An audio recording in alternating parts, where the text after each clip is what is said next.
लोग जी मेरे साथ है। अजय जी, ये एग्जिट पोल तो आपको हंकी डोरी नंबर्स दिखा रहे हैं, लेकिन इन एग्जिट पोल्स पे भी प्रणाम, लेकिन इन एग्जिट पोल्स पे अजय आलोक जी कितना भरोसा है आपको ही पूछता है भारत। सबसे पहले सवाल तो यही, क्योंकि पिछली 2 बार से जो ये एग्जिट पोल कमाल कर रहे हैं, ये जो जितने भी एग्जिट पोल हैं, एक नहीं दीपक दादा भी आ गए, ये सारे एग्जिट पोल अपनी लुटिया खुद ही डुबोने में लगे हैं पिछले 2 से।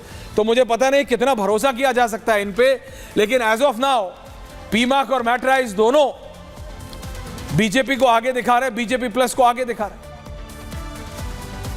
अजय आलोक जी, देखिए सबसे पहली बात, ऐश्वर्या जी एग्जिट पोल्स पे हम लोग कई बार बात कर चुके हैं जी पिछले 6-7 सालों में, और मेरा व्यक्तिगत तौर पे एग्जिट पोल वालों की मेहनत पे कोई पानी नहीं फेरना चाहता हूं। मुझे उनको बहुत बहुत साधुवाद, लेकिन मैं व्यक्तिगत तौर पे कभी एग्जिट पोल पे मैंने यकीन नहीं किया है। चाहे छत्तीसगढ़ के चुनाव हो, चाहे हरियाणा के चुनाव हो, चाहे कहीं के चुनाव हो, मैंने जहाँ मैं जाता हूँ वहाँ का मैं बोल सकता हूँ। मैंने हरियाणा में बोला था कि सरकार हम बनाएंगे, नंबर देख लीजिएगा। तो मैं आज के इस नंबर पे बस एक डाउट करता हूँ कि महायुति को ये 150-170 दिखा रहे हैं। हाँ। आप लिख करके नोट कर लीजिए, हम 175 प्लस रहेंगे और इसके बहुत चांसेस हैं ये महाविनाश अघाड़ी ट्रिपल डिजिट में ना जाए। क्या बात कर रहा है, क्या बात कर रहा है? Is it? इसके बहुत अच्छे चांसेस हैं।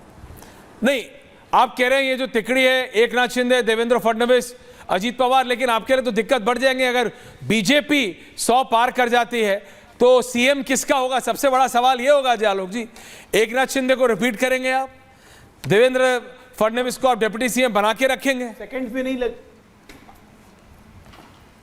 ये आधे घंटे का भी निर्णय नहीं होगा हमारे यहाँ। देखिए, क्या बात कर रहे हैं? ठाकरे कभी मुख्यमंत्री नहीं बने, बाला साहब ठाकरे कभी मुख्यमंत्री नहीं बने, लेकिन उनकी पसंद से मुख्यमंत्री बनते रहे। वो किंग भी थे, किंग मेकर भी थे। तो भारतीय जनता पार्टी में किंग तो रहेगी, क्योंकि सबसे ज्यादा सीटों पे हम लड़ रहे हैं, सबसे ज्यादा नंबर्स हमारे रहेंगे, इसमें तो किसी को डाउट नहीं है। चाहे हमारे विपक्ष हो, चाहे हमारे साथ के दल हो। जी, मुख्यमंत्री कौन बनेगा ये बिल्कुल संयुक्त निर्णय होगा चुनाव के फाइनल निर्णय आने के बाद, और वो सबको पता चल जाएगा। और हमें ऐसा कोई दर्द नहीं है मुख्यमंत्री पद का, ना भारतीय जनता पार्टी के कार्यकर्ता में किसी में ऐसा दर्द है, और सौभाग्य से जो हमारे सहयोगी हैं महाराष्ट्र में, उनको भी कोई दर्द नहीं है मुख्यमंत्री का।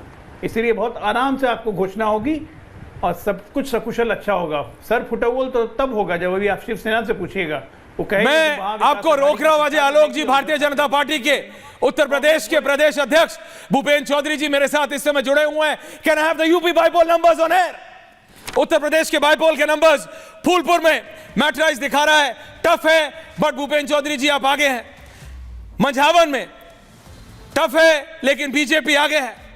करल, मैनपुरी में अखिलेश यादव स्वर्गीय नेताजी के गढ़ में भूपेन्द्र चौधरी जी आपके नेतृत्व में उत्तर प्रदेश में बीजेपी आगे है। कठेरी में टफ है, लेकिन बीजेपी आगे है, ये मैट्राइज दिखा रहा है। कुंदर की मुरादाबाद में टफ है, लेकिन बीजेपी आगे है। गाजियाबाद में बीजेपी आगे है। मीरापुर में आरएलडी आगे है। खैर में बीजेपी आगे है। सीसामऊ में टफ है, लेकिन समाजवादी पार्टी आगे है। ये मैट्राइज का सर्वे दिखा रहा है, मैट्राइज का एग्जिट पोल दिखा रहा है भूपेन्द्र चौधरी जी। ये आपकी और बाबा की जोड़ी तो कमाल कर रही है, लेकिन एग्जिट पोल पे कितना भरोसा करूं ये मेरे को खुद नहीं पता, इसलिए आपसे जानना चाह रहा हूं। क्योंकि अखिलेश यादव तो री इलेक्शन चाह रहे हैं, मीरापुर में भी, कुंदरकी में भी, करल में भी। भूपेन्द्र चौधरी बीजेपी के उत्तर प्रदेश के प्रदेश अध्यक्ष जी। जोई साहब, निश्चित रूप से हमारी पार्टी ने, निश्चित रूप से भारतीय जनता पार्टी ने जो इस बार हम लोगों ने मिलकर अपने एनडीए के घटक दलों के साथ मिलकर उत्तर प्रदेश विधानसभा की सभी 9 सीटों पर चुनाव लड़ा है, और हम पूरी ताकत के साथ अपनी सरकार का, अपने कामकाज का लेखा जोखा लेकर, पूरा रिपोर्ट कार्ड लेकर योगी जी के और माननीय मोदी जी के नेतृत्व में जो सरकारों ने काम किए उन कामों का लेखा जोखा लेकर, पूरा रिपोर्ट कार्ड लेकर हम जनता के बीच में गए हैं। जो इनका निगेटिव एजेंडा था, नकारात्मक एजेंडा इन्होंने सेट किया था लोकसभा चुनाव में, उत्तर प्रदेश की जनता उसे समझ चुकी है। और निश्चित रूप से जब परिणाम आएंगे तो मैं विश्वास के साथ कहता हूं कि आश्चर्यजनक परिणाम आएंगे, और भारतीय जनता पार्टी और एनडीए हम मिलकर 9 की 9 सीटें जीतने जा रहे हैं, बड़े अंतर से जीतने जा रहे हैं। क्या बोल रहे हैं आप? आप कह रहे हैं 9 की 9, यानी करहल, मैनपुरी में भी आप जीत रहे हैं, सीसामऊ में आप जीत रहे हैं। ये ट्रेडिशनल आपकी सीट्स नहीं है। भूपेंद्र चौधरी जी, आप जानते हैं आप संगठन के आदमी हैं। सीसामऊ आपकी सीट नहीं रही है, कुंदरकी आपकी सीट नहीं रही है, करल आपकी सीट नहीं है, फूलपुर, आप ये सारी सीटें जीतने जा रहे हैं, आप ये कह रहे हैं। निश्चित रूप से जो हमारी तैयारी है और हम जिन मुद्दों को लेकर जनता के बीच में गए हैं, अपने कामकाज का जो हमारा रिपोर्ट कार्ड है, लेखा जोखा है, उसे लेकर हम जनता के बीच में लगातार हम जनसंपर्क कर रहे हैं। और निश्चित रूप से हमारे पास जो ग्राउंड रिपोर्ट है उसमें इस बार भारतीय जनता पार्टी को लोगों ने अपना आशीर्वाद और स्नेह दिया। जिस प्रकार से समाजवादी पार्टी के समय लोगों ने अराजकता, गुंडागर्दी, बेईमानी, भ्रष्टाचार, और जिस प्रकार से आज आपने देखा होगा करहल में एक दलित बेटी की इसलिए हत्या कर दी गई कि उसने समाजवादी पार्टी को वोट देने के लिए इनकार कर दिया था, मना किया उससे। चौधरी साहब, रोक रहा हूं आपको, लेकिन पुलिस ने मना किया है, उत्तर प्रदेश की पुलिस ने मना किया है। वो परिवार का एलिगेशन है चौधरी साहब, लेकिन पुलिस मना कर रही है, पुलिस के लिए नहीं, हमारी इन्वेस्टिगेशन में ये बात नहीं है। निश्चित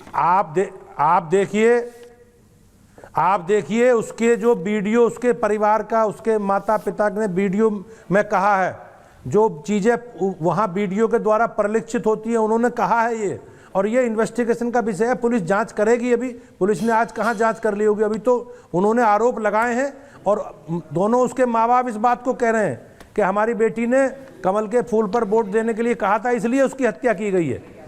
लेकिन चौधरी साहब, मेरे साथ वरिष्ठ पत्रकार दीपक चौरसिया जी भी जुड़े हुए हैं।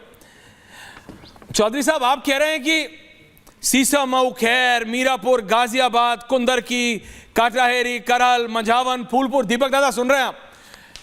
चौधरी साहब कह रहे हैं सारे जीत रहे। इस सब में मैं करहल के बारे में चौधरी साहब, मैं आपसे, मेरे को पता है समय कम है, आपके पास सिर्फ 2 मिनट और लूंगा। करहल आप कैसे जीत रहे, मैं ये समझना चाह रहा हूं। निश्चित रूप से करहल, मैनपुरी जी, निश्चित रूप से आपने देखा होगा जिस प्रकार से चुनाव में हमने अनुजेश यादव, जो एक बड़े राजनीतिक परिवार से हैं, हमारे साथ हैं, हमने भारतीय जनता पार्टी का प्रत्याशी के रूप में उन्हें नामांकन उनका कराया, उन्हें नामांकित किया, और जिस प्रकार से बड़ी संख्या में उन्हें समाज के सब वर्गों ने सपोर्ट किया, समर्थन दिया, उसके आधार पर आप जब देखेंगे तो परिणाम निश्चित रूप से भारतीय जनता पार्टी के पक्ष में जाएंगे और करहल भी इतिहास लिखने जा रहा है। एक सवाल आपसे वरिष्ठ पत्रकार दीपक चौरसिया पूछना चाह रहे हैं। चौधरी साहब, अगर एक और मिनट दे दे आप। दीपक दादा, बीजेपी के प्रदेश अध्यक्ष जी। चौधरी साहब, सिर्फ आपसे ये जानना चाहता हूं कि क्या आपको लगता है, क्योंकि ये तमाम सीटें ऐसी है जहां पर अंकगणित या आर्थमेटिक फेवर नहीं करता है, अंकगणित बीजेपी को फेवर नहीं करता है वोट परसेंटेज के लिहाज से, अगर 7-2 से आप जीतते हैं जैसा कि एग्जिट पोल इंडिकेशन दे रहे हैं, तो आप इसको चमत्कार मानेंगे? नहीं, निश्चित रूप से दीपक जी, लोकतंत्र में हमेशा परिस्थिति बदलती रहती है। ऐसा नहीं है कि जो जीतने वाले हारते नहीं और हारते वाले जीतते नहीं, ये नहीं होता। लोग, हमने अपनी बात अपने संगठन के द्वारा अपनी सरकार का कामकाज का लेखा जोखा लेकर हम लगातार उन सब सीटों पर लगातार हमने काम किए हूँ। उत्तर प्रदेश आज बदलता हुआ उत्तर प्रदेश सबके सामने है, और अब जब परिणाम आएंगे तो निश्चित रूप से उन सारे विषयों को कहीं ना कहीं ये प्रदर्शित होता हुआ दिखाई देगा। हमारे पास जो ग्राउंड रिपोर्ट आ रही है उसमें भारतीय जनता पार्टी एनडीए के हम सब साथियों के साथ मिलकर बहुत अच्छा करने जा रहे हैं, और उत्तर प्रदेश में इतिहास बनता हुआ दिख रहा है इस बार। नहीं,